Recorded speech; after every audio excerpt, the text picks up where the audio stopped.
قال رسول اللہ صلی اللہ تعالی علیہ وسلم بلغوا عنی ولو آیہ۔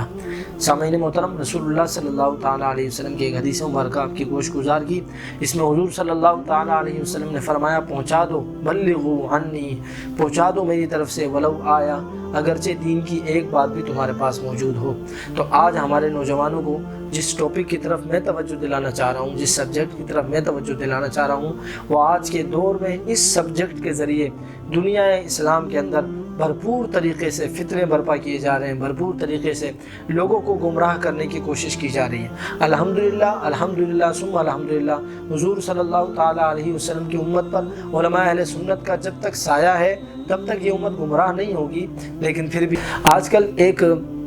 فتنہ جو بڑھ چڑھ کر دوبارہ سر اٹھا رہا ہے وہ فتنہ قادیانیت ہے۔ لیکن یہ جو ہمارے پاس نئی نوجوان نسل آئی ہے، اس نوجوان نسل کے پاس اس فتنے کے بارے میں کوئی اویئرنیس نہیں ہے، کوئی معلومات نہیں ہے۔ یاد رکھیں، جب تک آپ کسی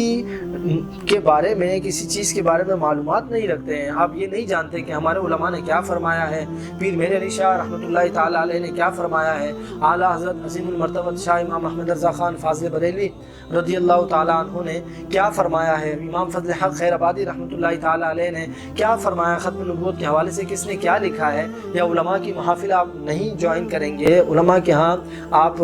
جو نا زانوی تلمس نہیں کریں گے، علم دین نہیں سیکھیں گے، تو اس کے بغیر یہ اندھیرا دور نہیں ہو سکتا ہے۔ اس حوالے سے میں ایک اپنی ایڈوائس آپ کو دوں، یہ پیر مہر علی شاہ صاحب رحمۃ اللہ تعالیٰ علیہ کی ایک کتاب ہے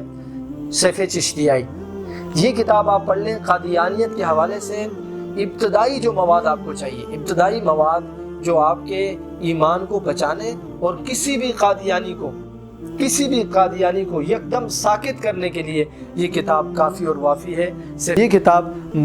اپنے خاص مطالعے میں آپ تمام احباب رکھیں اور معلومات لیں کہ یہ قادیانی کون ہے، ان کا فتنہ کہاں سے اٹھا، کس طرح انہوں نے سر اٹھایا۔ میں یہ بات کرنا چاہ رہا ہوں کہ جہاں کسی کے ذہن میں آج چونکہ ہمارا میڈیا اور دنیا بھر کا جو ایک سسٹم دنیا میں بن رہا ہے وہ یہ بن رہا ہے کہ سب کو عزت دینی چاہیے، سب کو احترام دینا چاہیے، سب کو ایک جیسا دیکھنا چاہیے، یا کسی کو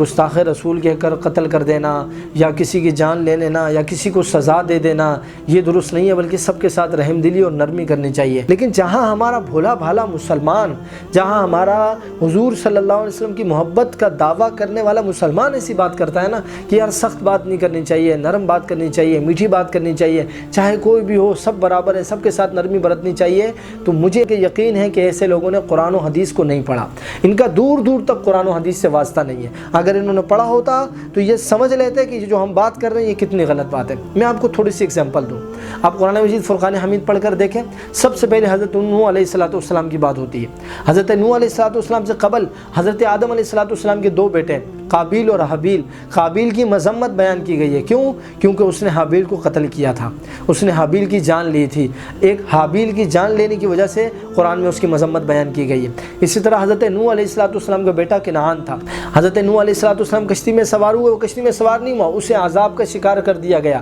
حضرت لوط علیہ السلام کی اہلیہ وہ عذاب سے نہیں بچ سکی، عذاب کا شکار کیا گیا۔ اللہ تعالیٰ نے فرمایا کہ اے لوط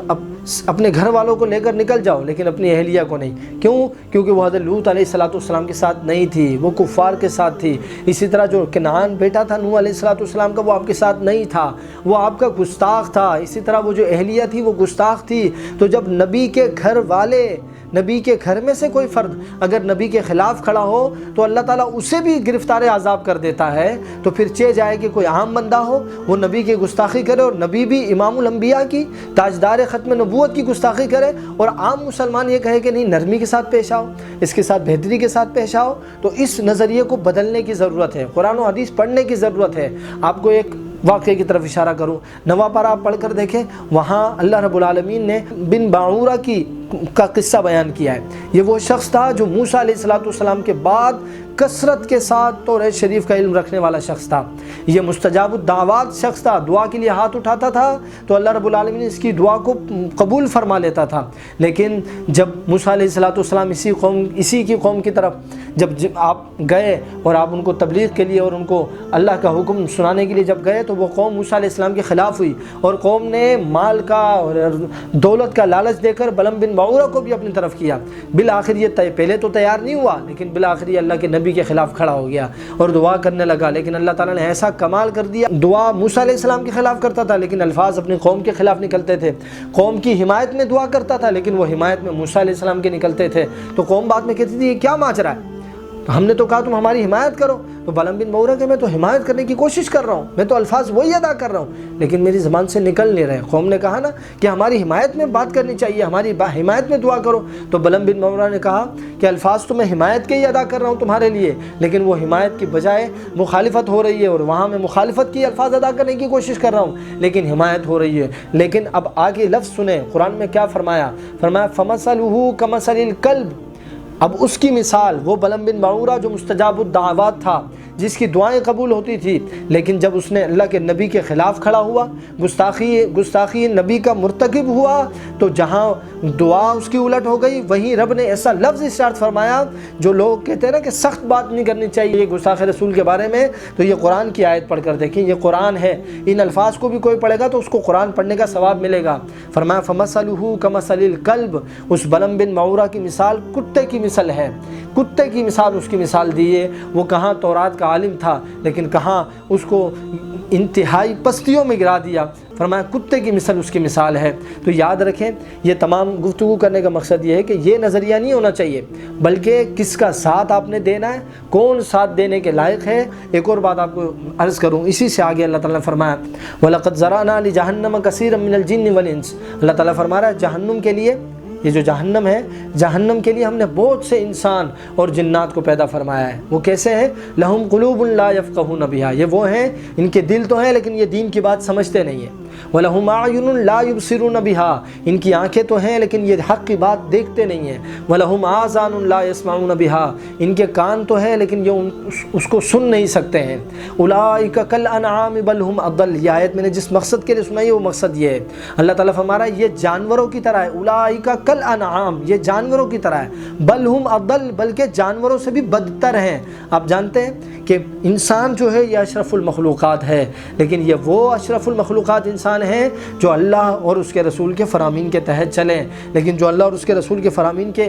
مخالفت میں اپنی زندگی گزاریں تو وہ اشرف المخلوقات نہیں ہیں، وہ جانوروں سے بھی بدتر ہیں۔ یہ قرآن کی آیت کا ترجمہ آپ کو کر رہا ہوں، اولئک کالانعام بل هم اضل اولئک هم الغافلون، فرمایا یہی لوگ ہیں جو غافل بھی ہیں۔ اللہ تعالی ہم سب کو قرآن و حدیث کے مطابق اپنی زندگی بسر کرنے کی توفیق عطا فرمائے۔